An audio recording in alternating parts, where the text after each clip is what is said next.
Hi, it's Anna. Welcome back to Books on the Go. I'm just here with a quick wrap-up video. I can't remember where I got to with my wrap-ups and I haven't gone back to check yet. So apologies if I have any repetition in this one, but I just thought I was due to catch up and talk about what I've been reading. So I'll go through these books I'm trying to work out the order that I was reading them in. So I think it goes back to this one, Razorblade Tears. So have we talked about this one yet? I can't remember. This is a crime novel by S.A. Cosby. It's the follow-up, but not in a series, but follow-up to his debut, which was Blacktop Wasteland, which was fantastic, that Annie and I both read for the podcast last year and really loved it. And this is his second novel set in the United States, I think in the state of Virginia. And the premise is two fathers, one's black, one's white. So they're both old codgers. They've both in a previous life been on the criminal side of things, and so they're seasoned, and their sons were married or engaged to be married. I think they were married to each other and have both been murdered. And so Ike and Buddy Lee, the fathers, who had not coped well with their homosexuality when they were alive, but now want to redeem themselves and avenge their death and find out who murdered them. So it's a great premise, and it's a really good, engaging, fast-paced crime novel. Bit of violence, but it's, rewarding violence, if you know what I mean. And they're an odd couple because they don't really trust each other, and it's like grumpy old men, but also with a lot of heart, and it's quite poignant as well in parts. So I really recommend that. That's Razorblade Tears. He's just a fantastic writer. That's S.A. Cosby. Then while we're on the crime, I'll do this one as well, The Good Turn by Dervla McTiernan, also fantastic. And this came out about a year ago, but it's just come out in paperback. Dervla McTiernan is an Irish author, but she's based in Australia, in Perth, but these are set in Galway in Ireland. And this is the third, I believe, in the series. The first one was The Ruin and the second one was The Scholar, which I loved as well. And the main protagonist is a detective called Cormac Riley, I think it is. Yes, Detective Cormac Riley, and he's in the police force, but of course there are internal politics.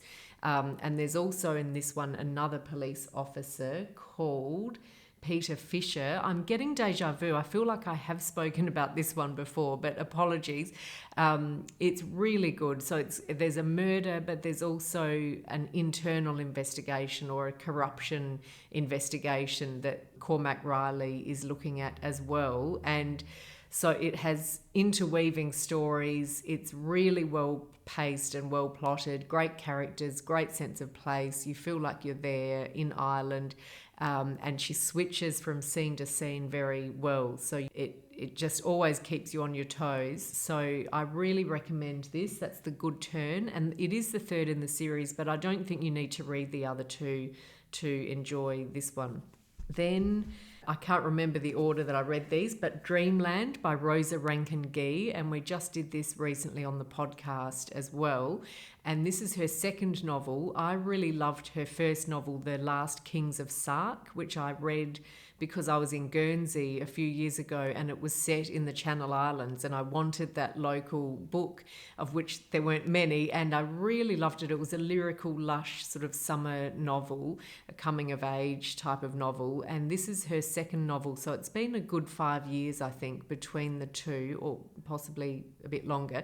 And this is set in partly London, but then mainly in Margate, or is it Ramsgate? No, Margate, a coastal town in England. And it's about, the main character is Chance, and she's a young girl, but she becomes a teenager. So most of the book is when she's sort of, I think, 17 or 18.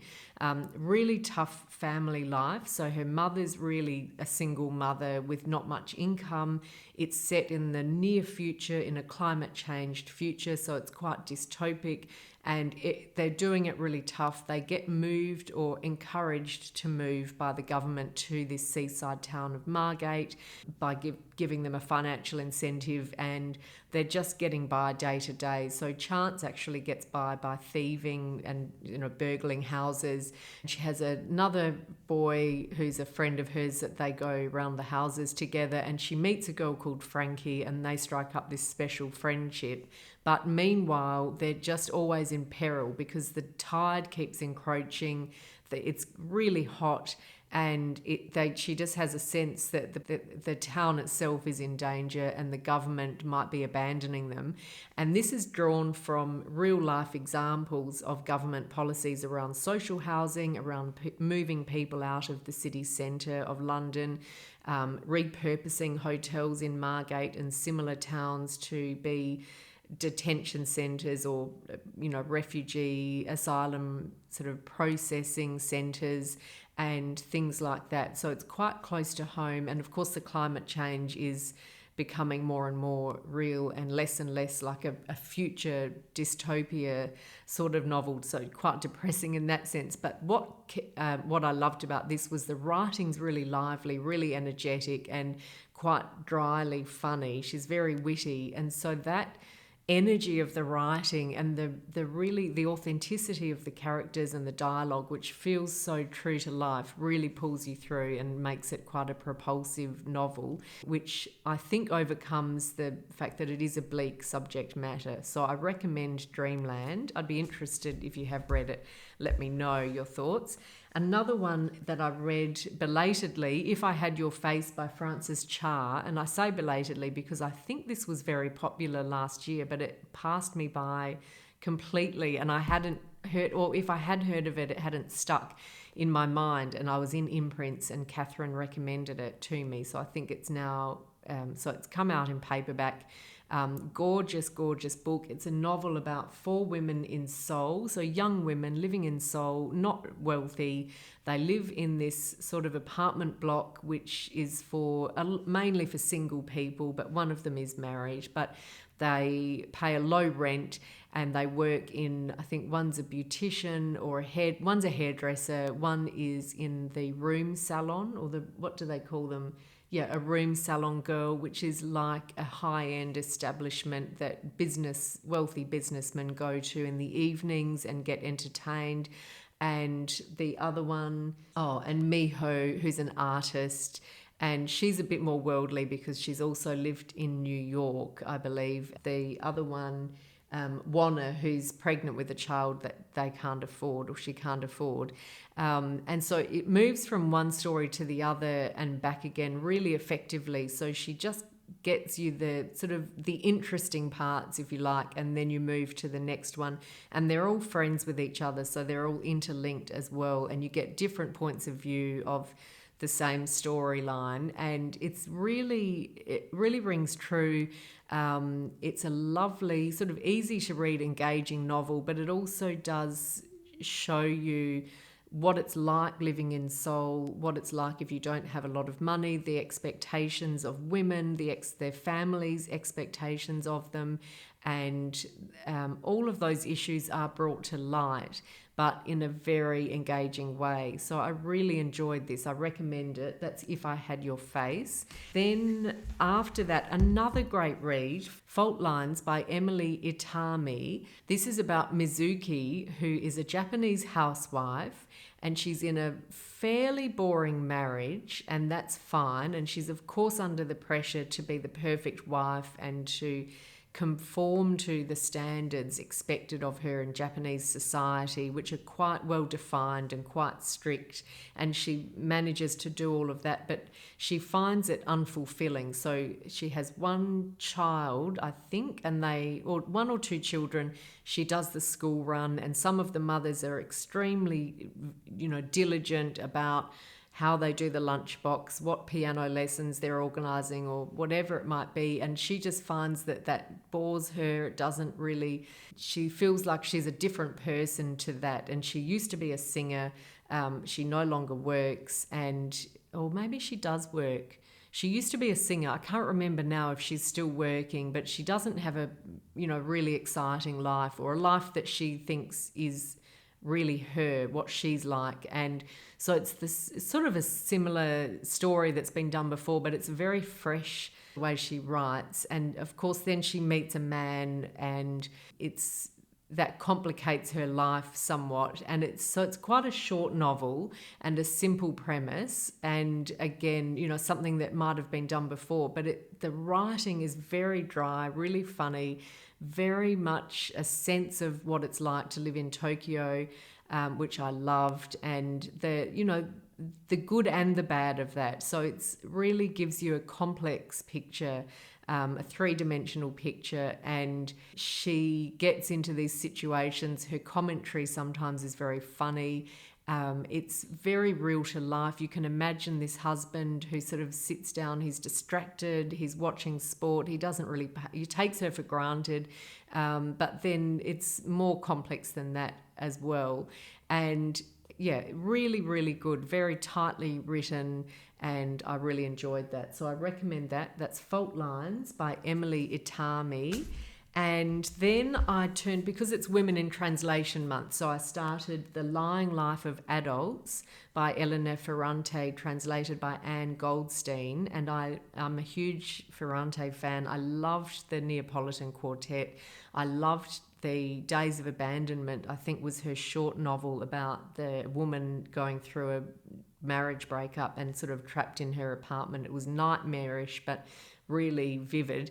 And I just love the sense of being in Italy when I read her books, and particularly Naples in the Neapolitan Quartet. But it just, even though I'm reading them in translation, I feel like I'm there. It feels Italian. It's just beautiful. This one, The Lying Life of Adults, is about a girl called, I think, Giovanna. And the premise is 2 years before leaving home, my father said to my mother that I was very ugly. And it turns out, so she's about 12 or 13 when he says that to her mother. What he meant was she has the face of Vittoria, which is his sister, who he doesn't get on with. And he meant that she is taking on the face of Vittoria, which was an insult for him to say that. But then, of course, her parents try to make it up to her. She wants to meet Vittoria, so she does go and meet her, and they strike up a relationship, a friendship of sorts, and she finds herself questioning her parents' version of events, and likewise questioning her aunt. Her aunt's quite rough and lives in a different part of town, and so it goes between the two. And I've just DNF'd it. I've got about 100 pages in, and I found that I wasn't really interested. When she's at home, it doesn't move. Nothing happens. And her agonizing about whether or when to see her aunt became repetitive. I wasn't that interested. She's met her. The aunt's, as you can imagine, a real character, but not much was happening beyond that. And the things that were happening, it was so slowly that it didn't kind of grab me. And the writing is still really mesmerizing, and the translation, of course, is perfect, but I just wasn't interested to see what happened, and I didn't have a sense that there was a really big question or a big conflict that she was facing, other than, of course, between being loyal to her parents and meeting Victoria. But I just didn't care enough to keep going. So I've DNF'd this one. So not a great start for Women in Translation Month, but I still want to read anything that Elena Ferrante does next.